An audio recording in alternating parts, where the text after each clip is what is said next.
Morning friends. இந்த வீடியோவில் நம்ம இன்றைக்கி நிஃப்டி 50 அண்ட் சென்செக்ஸ்க்கு அதுக்கான ப்ரீ மார்க்கெட் ரிப்போர்ட் பார்க்கலாம். நேற்று கொஞ்சம் ஆஃபீஸ் ஒர்க்கு கொஞ்சம் ஹெவி, அதனால் போஸ்ட் மார்க்கெட் ரிப்போர்ட் போட முடியல.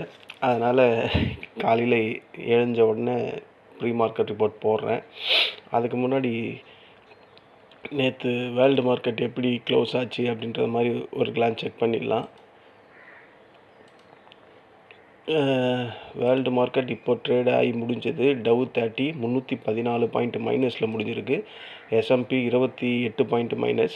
Nasdaq composite 33 point. FTSE அது 162, CSE 97, DAX 258, நிக்கி 319 முடிஞ்சிருக்கு. நேற்று நிலவரம் நம்ம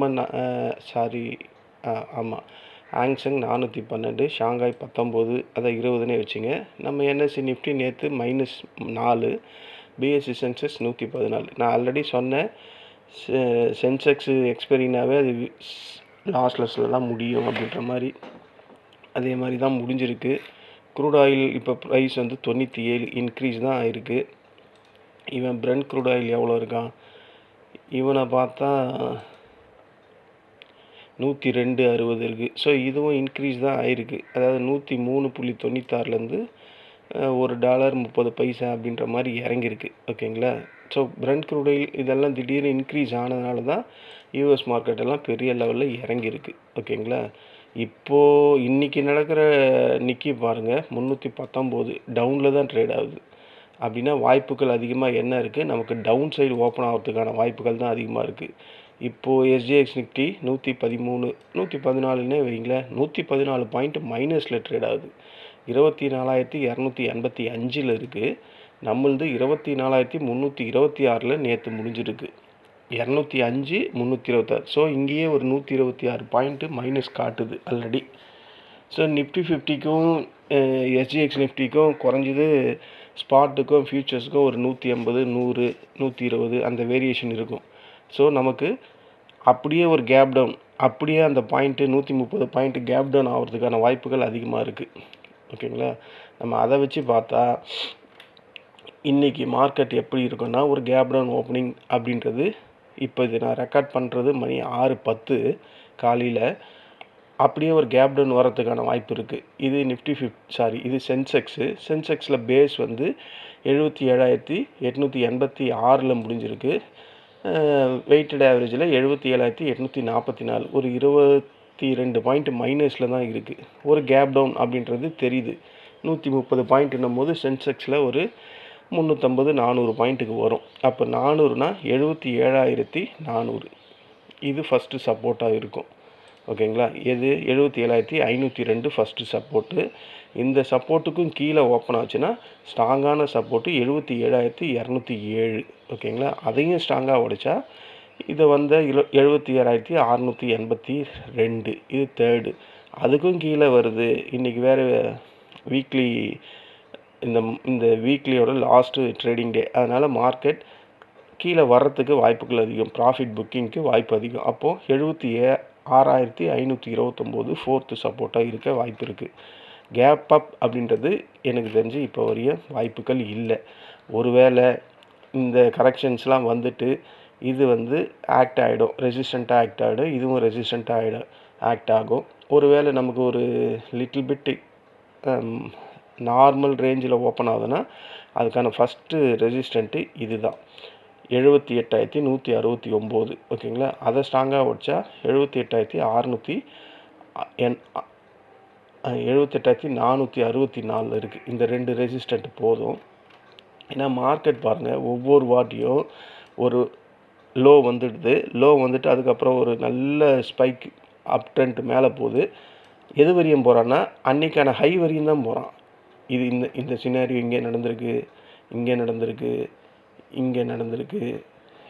நடந்திருக்கு.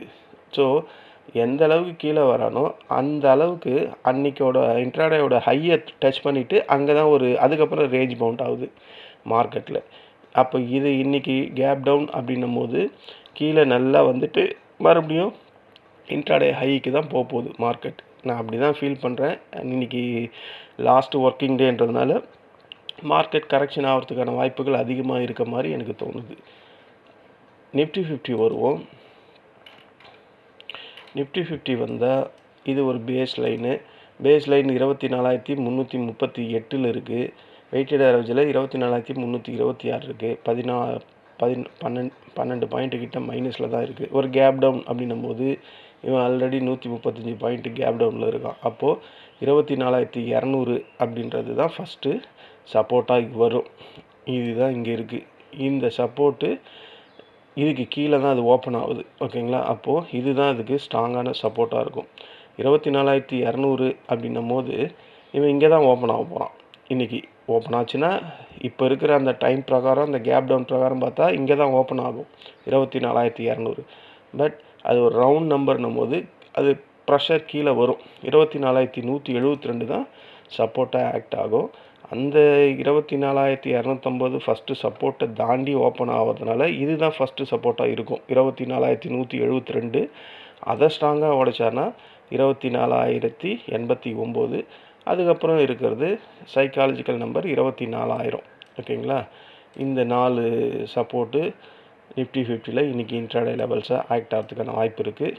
இல்லை கிராஜுவலாக ஓப்பன் ஆகுது, ஒரு 50-60 பாயிண்டில் தான் கேப் டவுன் ஆகுது அப்படின்னா அங்கேருந்து மார்க்கெட் சல்லுன்னு ஏறுதுன்னா அதுக்கான ஃபஸ்ட்டு ரெசிஸ்டண்ட்டு 24,414.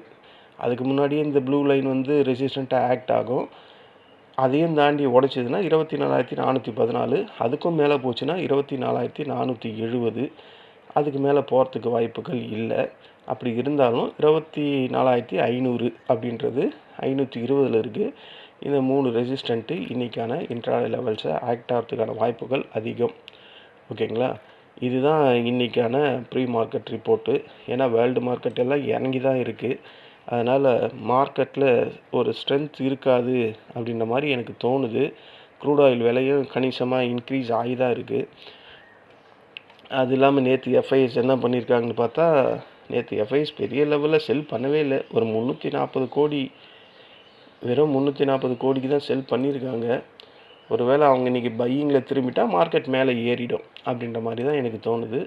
ஏன்னா அவங்க எப்போவுமே கொஞ்சமாக பை பண்ணிட்டு பெரிய லெவலில் செல் பண்ணக்கூடிய ஆளுங்க. இப்போ 340 அப்படின்றது கொஞ்சமான செல்லிங் பண்ணியிருக்கான். ஆனால் அவன் இன்றைக்கி இந்த வீக்லியோட லாஸ்ட் டே ப்ராஃபிட் புக்கிங்கும் பண்ணுறதுக்கு வாய்ப்பு இருக்குது. பத்தாவதுக்கு க்ரூட் ஆயில் வந்து 102.60 ட்ரேட் ஆகுது. பத்தாவதுக்கு ஜாப்பனீஸ் மார்க்கெட் எல்லாம் -308 ட்ரேட் ஆகுது. யூஎஸ் ஃபியூச்சர்ஸ் எல்லாம் இப்போ எப்படி ட்ரேட் ஆகுது அப்படின்னு அதையும் ஒரு வாட்டி செக் பண்ணிக்குவோம். அவன் 19 point minus Dow future. Nasdaq future எவ்வளோ ட்ரேட் ஆகுது அப்படின்றத பார்த்தா அவன் 46 பாயிண்ட்டு ப்ளஸில் ட்ரேட் ஆகிட்டுருக்கான். ஸோ இதெல்லாம் பெரிய லெவலில் இம்பேக்ட் பண்ணாது 40, 15 எல்லாம். ஸோ ஒரு கேப் டவுன் அப்படின்றது கன்ஃபார்மாக தெரிஞ்சு போச்சு.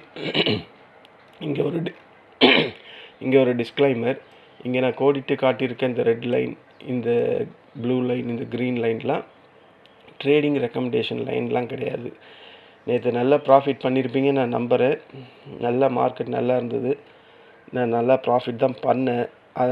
ஆனால் போட முடியல. போஸ்ட் மார்க்கெட் கொஞ்சம் ஹெவி ஒர்க்கு, ஆஃபீஸ் ஒர்க்கு, அதனால் டைம் போயிடுச்சு. அதில் சரி போடலான்னு பார்த்தா மணி அப்போ 10:15 கிட்ட ஆகிப்போச்சு. அதனால் போடலை. அதனால் இன்றைக்கான ப்ரீ மார்க்கெட் ரிப்போர்ட்டை காலையிலேயே போடுறேன். இந்த வீடியோ உங்களுக்கு பிடிச்சிருந்தா என்னோடய சேனலை சப்ஸ்கிரைப் பண்ணுங்கள். இன்றைக்கி பார்த்து கொஞ்சம் ட்ரேட் பண்ணுங்கள். இன்றைக்கி லாஸ்ட்டு டே. அது இல்லாமல் வெலாட்டிலிட்டி 16.62 இன்னமும் ஹை வெலாட்டிலிட்டி தான் காட்டுது. ஓகேங்களா? நேற்று நம்ம நிஃப்டி சென்செக்ஸ் மட்டும்தான் இறங்கியிருக்கு. மற்றபடி அதர் இண்டெக்ஸஸ் எல்லாம் பாசிட்டிவில் தான் முடிஞ்சிருக்கு. பேங்க் நிஃப்டி பெரிய லெவலில் முடியல, வெறும் 66 பாயிண்டில் தான் முடிஞ்சிருக்கு. இதுதான் இன்றைக்கான ரிப்போர்ட் ஃப்ரெண்ட்ஸ்.